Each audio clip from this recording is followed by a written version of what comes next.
Welcome to The Explainer.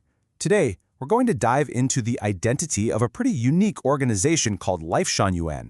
What we're going to do is unpack its purpose and what it sees as its ultimate significance for all of us, using its own words.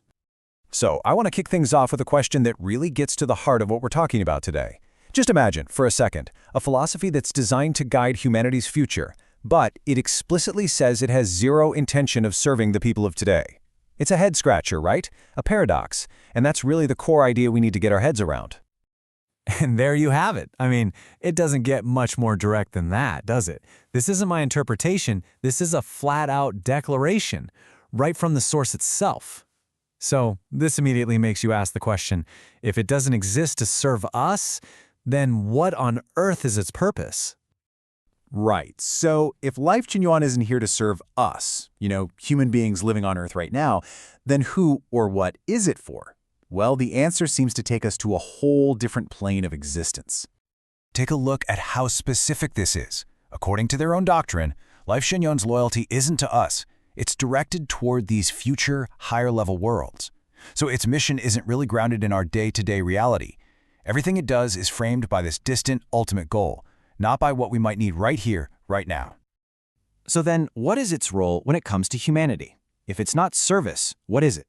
Well, the texts frame their mission as something like a fundamental system upgrade for our entire civilization.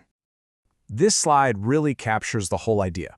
On one side, you've got Civilization 2.0. That's us, the world as we know it. It's seen as an outdated operating system. And on the other side, Civilization 3.0, the brand new program Lifechanyuan wants to install.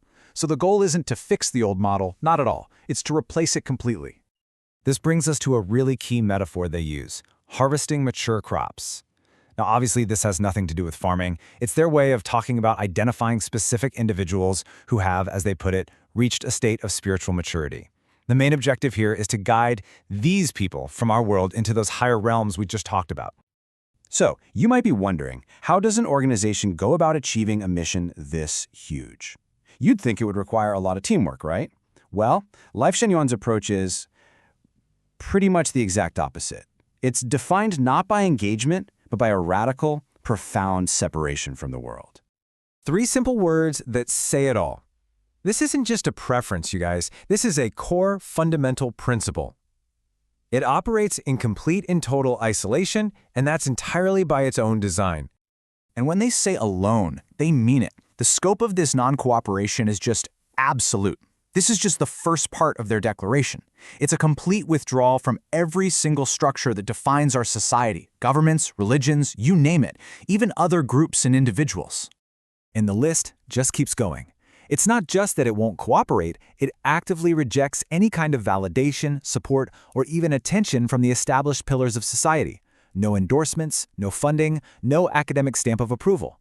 It exists completely and totally on its own terms. Okay, so this path of total isolation is really fueled by an even deeper characteristic, an absolute, complete refusal to compromise its principles, for any reason whatsoever. This is such a powerful statement. The organization basically gets ahead of any criticism or misunderstanding by just declaring that outsiders are literally incapable of grasping its true nature. So it doesn't need to defend itself because, from its point of view, any debate is just pointless from the get-go.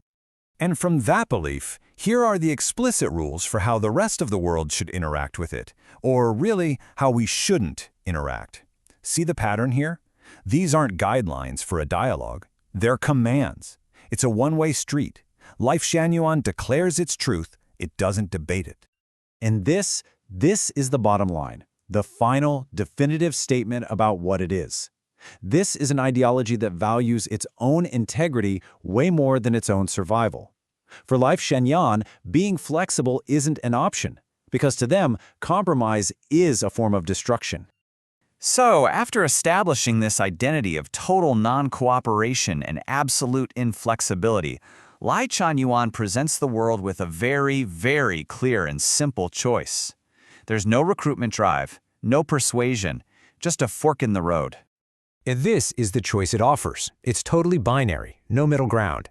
If you agree with its path, you're welcome to walk with it. If you don't, you're just told to continue on your own way. It's a very passive stance that puts the entire burden of choice on you, the individual, without making any attempt to influence that choice. And so, we end up right back where we started, with a question to really think about. By its own definition, Lifechanyuan's significance isn't as a servant to humanity, but as a mechanism for our evolution.